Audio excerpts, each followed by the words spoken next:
Yeah, they really tried to knock me down, but they didn't knock me down. I've been through some ups and downs, but I still keep my smile. I'ma make my mama proud. I'm a king, I'ma rock my crown. Peace, life, and love. We're here on Peace TV, and we're representing from the hood to the woods, and we represent community, and we tapping in for our nature gathering. We have monthly nature gatherings here in the Bay Area, and the Bay Area has abundance of different trails and redwoods and mountains. This is sacred lands. We have brothers right here representing the movement, but also representing our ancestors and representing the higher liberty. You know what I'm saying? So I'm going to introduce my brothers first time to the platform. And we got a divine hawk above us. Shout out to the ancestors. Wow. Yeah, look, well, they Let's fighting. go. Hey, come on. Oh, look, they fighting too. We got hawks above us, crows above us right now, aligned. And this is divine right here. And we want to give y'all this raw spiritual frequency right here. You know what I'm saying? So this is my brother first time on the platform. I'm going to let him introduce himself and let the people know about yourself. Yo, peace and love, relatives. Saleki inatus, nishismap, Stephen Arevalo, iu eniwanu, eshilat, sarhentaruk, kakuntaruk, eshilat. Oh, peace and blessings to the relatives. Good afternoon. My name is Stephen Arevalo. This is my first time on this, and I love it, man. I'm feeling it, man. This is powerful. Getting this medicine right now in live time, powerful. We've been doing this now. This is 2 times we did this live time medicine, and I'm loving it. Eagles flying, hawks flying. This is divine. Contracts being fulfilled. Y'all need to start recognizing what's really going on. We at this time of awakening is deep. But peace and blessings. Thank you for having me on this platform. Yes, sir. It's an honor to have you, brother. And we got official Trap Nature. Let them know a little bit about that Trap Nature, man. Oh yeah, from the hood to the woods, Trap Nature, we do it all. We also tap in with the wildlife out here, along with tapping in with the healing aspect. Just reconnecting with nature, because we once lived out here and lived off the land. So coming back out here to our origins, it does a lot to our spirit. It actually transforms our DNA back to what it originally is. So coming out here is very important. You know what I'm saying? Because this is who we really are. You know what I'm saying? We actually look for this in our toxic cities. You know what I'm saying? We just don't know that our medicine is right in our face. So we just trying to share it with y'all. You know what I'm saying? From the hood to the woods, Trap Nature. Here in the Bay Area, but these are historical lands. And on our last hike, our brother was giving us information on the Ohlone land and just tapping into us honoring our ancestry. You know what I'm saying? It's very vital. Many of our ancestors have died just for us to have the birthright to be free, to be able to commune out here without having to deal with, all the different things through this oppression and systematic culture here in America. So touch on that a little bit, brother. Why it's so vital to acknowledge our ancestors in this land? Well, one thing's for certain and 2 things for sure is that genealogy is non-negotiable. You might be able to negotiate contracts, you might be able to negotiate whatever the employment, all that, but your genealogy, who your bloodline is non-negotiable. Your lineage is solidified in blood. That's one contract that can never be shaken or questioned or any of that, especially if you know it. If you know it, you're in the know. And if you don't know it, go know that. That's one solid contract in your life that you will always have fulfilled because you're just of the lineage. You're a descendant humbly, you know what I mean? We all stand on the shoulders of giants.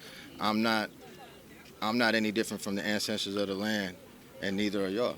And so one thing's for sure is we all have ancestry ties to this land at some point in time. There's plenty of times where, people have migrated to the land and then integrated into the land, had generations on generations. And so people moving to California, coming from California, they still have their hearts in California, whether their lineage came from far away or not far away, that's neither here nor there. Their soul was called to this particular coast. That's another subconscious movement, you know what I mean? In your conscious, you're like, I gotta get up and move somewhere and settle, and then I'm building for generations. You got people that have grandmothers, great-grandmothers that have been here since World War II, and even further than that. And like my lineage, which is thousands of years here, just being the Aboriginal, it's an intimate tie that we have. It's important that people know that we're still here too. As much as people moved here, we're still around, we're still here, we're still vibrant, culture's still vibrant, we still got representatives in community doing community work to bring that awareness. And that's, there's women in our tribe that go out and do this. I'm not the only one. So shout out to the people that are in the Ohlone tribes that are doing the work, going out in the community, doing that work and representing, the road less traveled. And that's what all of us represent. We're on this road that's less traveled. We're doing work that's like, deemed as, and where we're from, it's deemed as square, this is square work. And it's cool. Like, to me, like, being a square is the coolest thing ever. Like, I'd rather be a square and build and see, like, these flowers bloom from our community than destroy and chop down all this nice vegetation and this fresh oxygen and cut off our community from that. No, we need fresh air, man. And that's what we're bringing. We're bringing fresh air. Fresh air, life, peace. You know what I'm saying? And you're on Peace TV, brother, so I just wanted to get your perspective of peace. What does peace look like to you? Peace looks like unison. I would have to say unison and movement. Movement as like like you said earlier, a warrior stance where you're protecting, but you're not aggressive. But you can get aggressive if you need to because you're protecting. There's a very thin line between being too aggressive and being protective of where, drawing a stiff line and holding that line. Balance. And so warriors always knew balance. The people that didn't know balance, those people were doing a lot of lawless stuff and still do that to this day. And that's the difference between a true warrior who understands that, like, you go into samurai culture, you go into, the Zulu culture, those warriors, they have poise about them. There's one thing about a man is it's what you do when the calamity arises. It's how you react when the calamity in your life arises that makes you a man or a boy, or somebody who's immature in that particular. You need to work. You got some work to do, and so peace in me is peace of mind, peace of soul, and peace and love in the community itself and giving back to each other. You know what I mean? In a reciprocation way. Nothing negative, nothing jealous, no envy, no. No, I'm giving you this wholehearted. This is what I'm gifting you with my medicine. You're gifting me with your medicine. And we're building. This is a build. This isn't a breakdown. I don't need to break you down. We need to build it. We've been breaking down. We're broken already. Yes, we've been broken down. We've been disconnected. And this is what this movement is advocating for, getting back to our connection to the earth and each other as a people. We're part of the ecosystem, but the system has disconnected us on so many levels and filled us up with poison, self-hatred. You know what I'm saying? So as an advocate of peace, man, there's many different ways we can tap into that frequency. Nature is one of them. Community gatherings is one of them. So just expanding on those vibes. You know what I'm saying? And the brother, he spoke on the ancestry aspect of the land. Like me growing up here in America, my family, they've been miseducated. They've been indoctrinated and, heavily into Christianity. So I had to go on my own solo journey to find myself. My father wasn't present in my life to teach me how to be a man. So you have to learn how to be a man. You know what I'm saying? It's some men that grow but still are boys.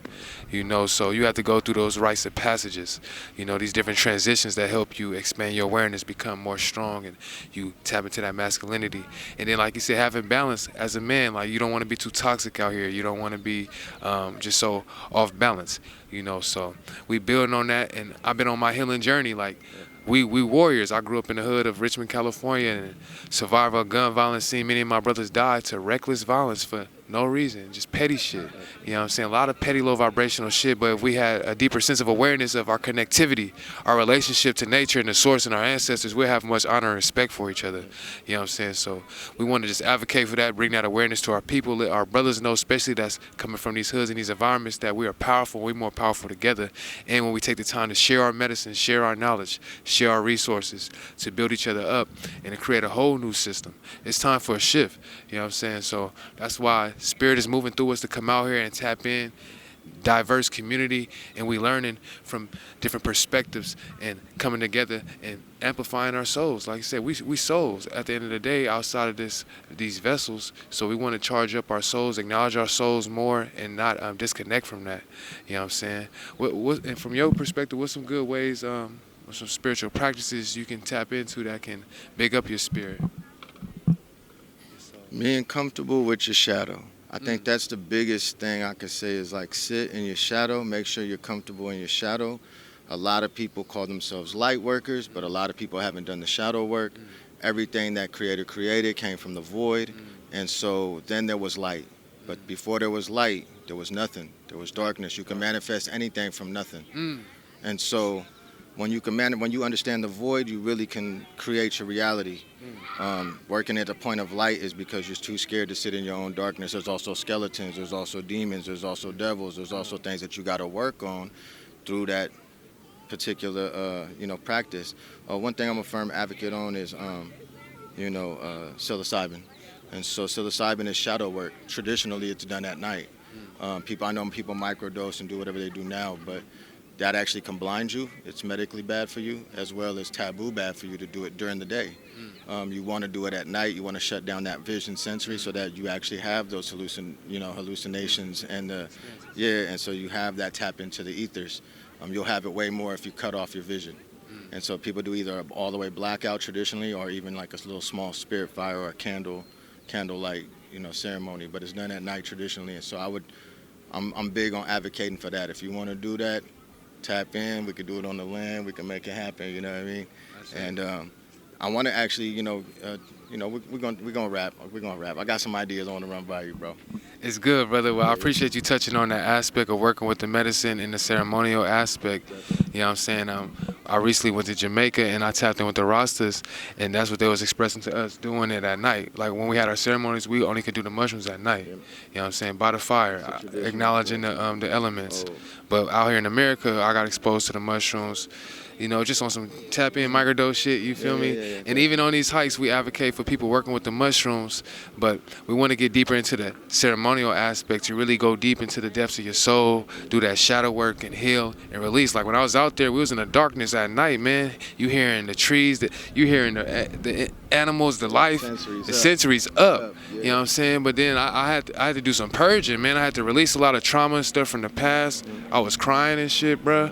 You feel me? But that shit was releasing to the soul. You know what I'm saying? That's that real shadow work, bro. Had to face some inner child shit. You know what I'm saying? But came out feeling divine and powerful and seeing myself at a higher level. You know what I'm saying? So I appreciate the brother acknowledging that, and I just wanted to touch and share that. But it's vital that we get back into ceremonial work and not be scared of that. Original instruction. You know what I'm saying? That's what I'm big on, is original instruction. There's what we do now, and that's fine and dandy. But let's get into original context. Why did we do this anciently? We have this medicine for thousands of years. We've been doing it for a long time here in this continent. Let's do proper instructions. The Rastas got proper instructions. That made me smile. That's a hold of that. That's good, because they're also indigenous. They had that practice. They've been having it on those islands for thousands of years, as well as cannabis. Like I said, don't demonize the sacraments. These have been around for thousands of years. The priest in the Catholic Church used to use the same sacraments. That's a whole other subject for But I'm just big on original instruction. I'm back to let's get back to the basics. There's a reason why it was very elementary. Tradition was very elementary because it had to be simple. You had to be able to pass it down. And so the instructions, even though they may seem complicated to us now because we don't know how to gather and we don't know what herbs and we don't. But there's ways to learn that, and there's also ways to apply that in real life and really get the benefits, reap the benefits of doing that shadow work. Also, another good herb for mushroom ceremony, just while we're on that subject, mugwort. Burn mugwort. If don't use sage to cleanse yourself, it's a night ceremony. Mugwort's a night herb. So it deals in dream state, and mushroom is an extension of your dream state. So just some more info, I say. Shout out to this medicine man right here. And we advocate for getting back into the medicines, these different elements, and expand our consciousness and get back to the basics, the originality of things. So let the people know how they can keep up with you, brother, because we're about to go on our journey, and we got more people here. I just want to tap in with my brother. This is a sacred moment. But let the people know how they can keep up with you. The biggest way you can keep up with me is on Instagram. You could follow my company name, Unfollowed Rabbit, or Unfollowed Rabbit merch, the Unfollowers, and we're big advocates on the same thing. We push a lot on the same thing, psilocybin. We push on mental health. We push on helping the community, doing the community work that we're doing together right now in this moment. It all coincides together. So, if you tapped in with my loved one, tap in with me, the Unfollowers, the Unfollowed Rabbit merch, the Unfollowed Rabbit.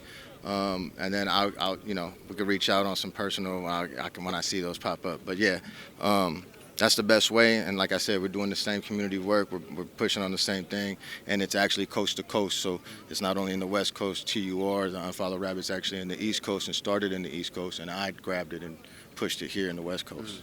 So shout out to TUR, shout out to the Unfollowed Rabbit, shout out to my boy Rabbit.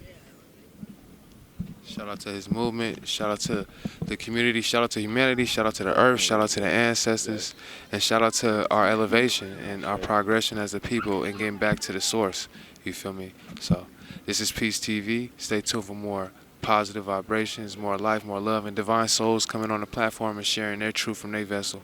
You know what I'm saying? Peace and love. Thanks, man. Yeah, brother.